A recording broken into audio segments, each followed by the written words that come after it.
Ben Carson. Good evening, sir. Good evening, Greta.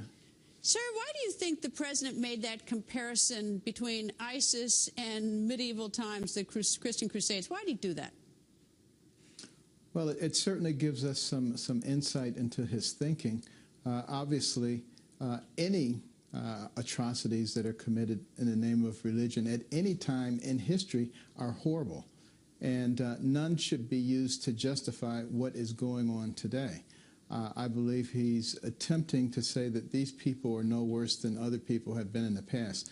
That is absolutely irrelevant, because we're dealing with an evil in today's world that is threatening Christians and people who don't believe like they are. And if we allow it to continue to grow, it will be a big tree with lots of branches and roots rather than a bush as it is now. Well, if you look at the, and I mean to jump on the bandwagon, but look, you know, President Obama has now alienated the Christians with this, deeply alienated them. He has a very chilly or frosty relationship with Prime Minister Netanyahu and many Israelis, maybe not all Israelis. And you've got the fact that he won't say radical Islam. So naturally, that just, you know, is a recipe for disaster. And I can't figure out why he has put himself in that position where he is now dealing with, you know, all this on every front. Well, you know, it's interesting because over the years we've had a number of instances where people protested against war. He may be the first president to have people protesting against his lack of adequate response, recognizing that in the long run, this will endanger not only us, but the entire world. Having a leader who doesn't seem to understand what a basic school child might understand is somewhat worrisome. What would you do? Well, I would use every resource that we have to eradicate the threat while it is still in its adolescent stage.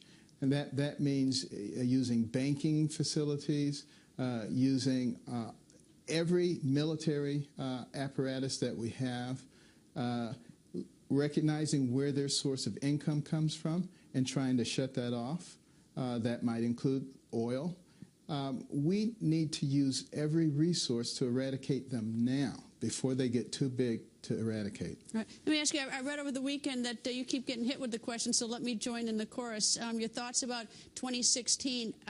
You know, first of all, why would you want the job? I mean, that's, you know, I mean, it's a tough job and in many ways pretty thankless. Why would you want it?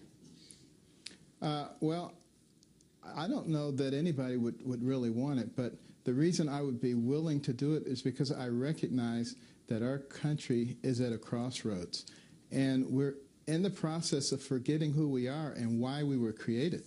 I mean, this is supposed to be a country for, of, and by the people, where the government conforms to the will of the people. We've turned that completely around.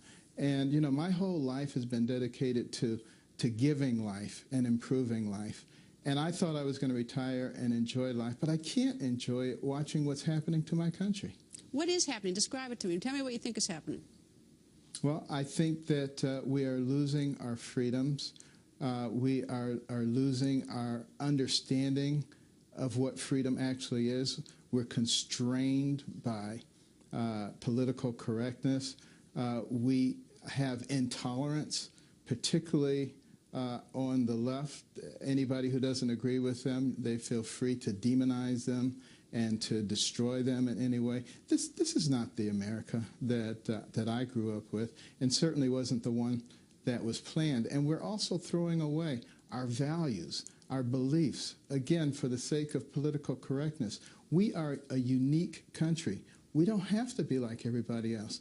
And if people want to be here, they need to conform to us. We don't need to conform to everybody else. That's what made us a great nation. Dr. Carson, always nice to see you. Thank you, sir. Hope you come back. You too, Greta. Thank you.